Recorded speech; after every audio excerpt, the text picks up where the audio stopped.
암호화폐 투자에서 가장 중요한 질문은 이 코인의 가치가 장기적으로 어떻게 유지될 것인가입니다. 공급이 무한정 늘어나게 되면 아무리 좋은 프로젝트라도 가치가 떨어지는 걸 피할 수 없죠. 여기에 딱 들어맞았던 게 시바이누였는데, 시바이누는 2025년 한 해 동안 소각 인프라를 완성하고 토큰 경제를 재설계하면서 장기적으로 가치 상승의 구조를 만들어냈습니다. 시바이누의 가장 큰 변화는 소각 인프라가 본격적으로 작동을 시작했다는 건데, 시바리움 수수료의 일부가 시바토치를 통해 자동으로 소각되는 구조를 구축했죠. 네트워크 사용량이 늘수록 자동으로 소각량도 증가하는 선순환 구조인 건데요. 특정 구간에선 일일 소각률이 10만 % 이상 튀는 경우도 있었는데, 이건 네트워크 활동이 폭발적으로 증가한 시점이었죠. 물론 현실적으로 봐야 하는데 총 공급량이 크다는 점을 고려하면 소각만으로 단기간의 공급 문제를 해결하긴 어려운 게 사실이지만, 중요한 건 매일 작동하는 디플레이션 엔진이 이미 돌아가고 있다는 거고,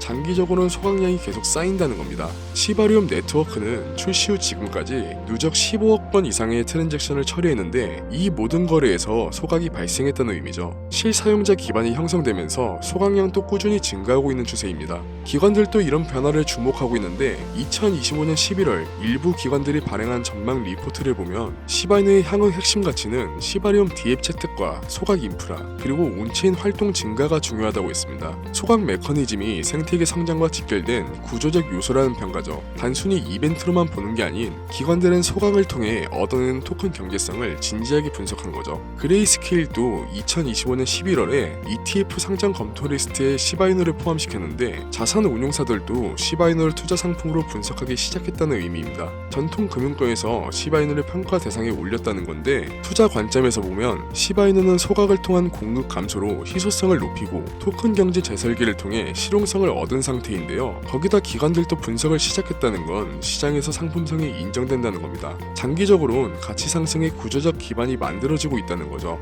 그리고 시바이누를 가져가야 할 결정적인 이유가 또 있는데요. 최근 미국이 금리 인하를 통해 시장의 유동성을 한 차례 더 공급했죠. 아직 상대적으로 규모가 작은 시바이누 같은 코인들은 유독 유동성에 더 크게 반응하게 되는데, 앞서 말씀드린 것들처럼 기관 자금이 유입될 가능성이 높은 지금 시점에서 유동성이 공급된다면 단기적인 전망 역시 더 좋아질 수밖에 없는 거죠. 현재 시장은 사실 주식 쪽으로 몰려 있어서 큰 반등이 없을 거로만 보이지만 사실 지금이 기회가 되는 겁니다. 아무도 관심 없을 때 시장을 선점하는 게 가장 큰 수익률을 볼 수 있는 거죠. 그리고 시바이누는 앞서 말씀드린 것들보다 더 큰 프로젝트들이 있는데요. 그럼 지금 시바이누를 왜 주목해야 할까요? 투자 시장의 트렌드는 갈수록 변화하고 있죠. 그리고 또다시 시바이누 코인도 기회를 얻을 수 있는 시장입니다.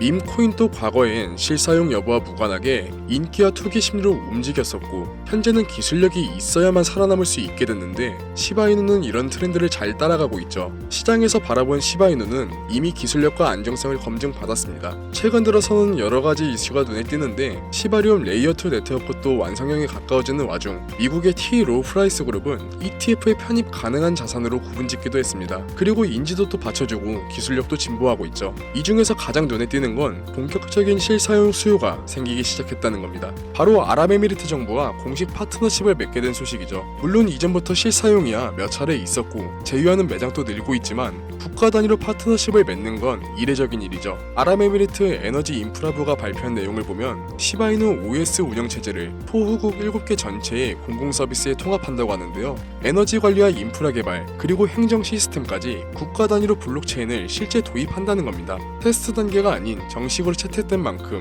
시바이누의 기술력은 입증된 거죠. 아랍에미리트의 에너지 석유 담당 차관 샤리프 알 올라마는 정부 서비스를 재정의하는 전환점이라고 공식 발표했죠. 밈코인이 한 나라의 인프라, 토호국을 포함해서 총 8개 국가의 인프라에 들어간다는 건 역사상 처음 있는 일인데요. 이 모든 걸 뒷받침한 건 두바이의 전략적인 움직임이 있었기 때문이죠. 여기서 핵심 인물 한 명을 짚고 넘어가야 되는데, 칼판 벨훌이라는 두바이 미래재단 CEO입니다. 이 인물이 낯서신 분들도 꽤 있으실 텐데, 두바이를 크립토 허브로 만들기 위해 사업 전체를 총괄하고 있는 인물입니다. 그리고 에미리트 개발은행과 두바이 국제금융센터 같은 금융 핵심 기관 전반에 관여하는 사람인데, 정책 및 인프라 구축을 통해 통해 암호화폐 산업의 성장을 촉진시키고 있죠. 칼판 베룰의 목표는 명확한데 석유 의존도를 탈피하고 두바이를 혁신과 기술의 허브로 만드는 겁니다. 즉 최초이자 세계 최고의 암호화폐 도시를 구상 중인 거죠. 당장 최근 관련 업적만 봐도 암호화폐로 부동산을 살 수 있는 법적 체계를 완성했고 부동산 토큰화를 중앙은행과 함께 검증했습니다. 덕분에 부동산 거래수도 폭발했고 가상화폐 자산 거래가 증가하기도 했죠. 이렇게 다방면으로 암호화폐를 적용시키려는 칼판 베룰의 적극적인 노력을 지지하는 사람이 나타나게 됩니다. 바로 두바이 왕세자 셰이크 함단인데요. 배경 사진이 익숙한데 2019년도에 우리나라에 또 방문했었죠. 아무튼 칼판 베룰을 지지하는 대표적인 왕족인데 두바이 메타버스 정략을 공식 발표하며 두바이를 암호화폐 글로벌 선도 도시로 지정했고 지정됨에 따라 전 세계의 투자금이 두바이로 몰렸습니다.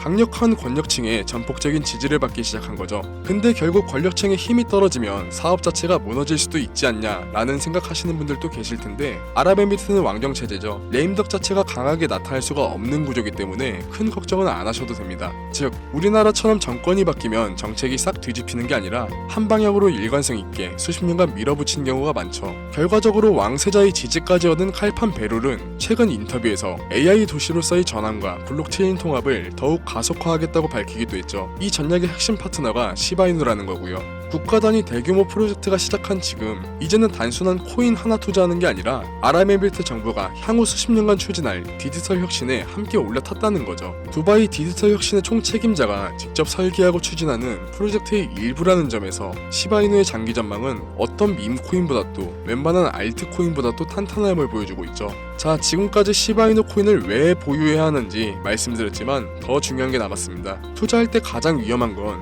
시드가 한 곳에 집중되는 건데요. 시장은 항상 예측 불가능한 변수가 존재하기 때문에 시드를 분산해야만 하죠. 아마 이 영상을 보는 분들은 이미 분산 투자를 하고 계신 분들도 있을 겁니다. 왜 투자금을 분산해야 되는지는 대표적으로 2022년 누나 사태로도 충분히 설명되죠. 당시 시총 10위권에 머무르면서 주요 거래소에 모두 상장된 디파이 생태계의 핵심으로 평가받았던 이 코인조차 취약점이 드러나면서 3일 만에 99% 폭락했습니다. 여기에 몰빵했더라면 회복이 절대 불가능한 손실을 입은 거죠. 그래서 필요한 게 포지션 분산인 거고 분산한다면 특정 자산이 폭락하더라도 포트폴리오 전체의 리스크를 통제할 수 있는 장점이 있죠. 그런데 분산 투자가 좋다는 걸 알고 계셔도 분산을 어떻게 해야 될지 그리고 비중은 어떻게 나눠야 할지 정말 중요하지만 판단하기가 꽤 어렵죠. 적어도 그것만큼은 알고 가셔야 되는데요. 하지만 이런 부분을 전부 개개인의 투자 성향에 맞게 상황에 맞게 그리고 목표에 맞게 일일이 영상에서 알려드리는 건 사실상 불가능한데요. 때문에 지난 9년간의 실전 경험과 시장 분석을 바탕으로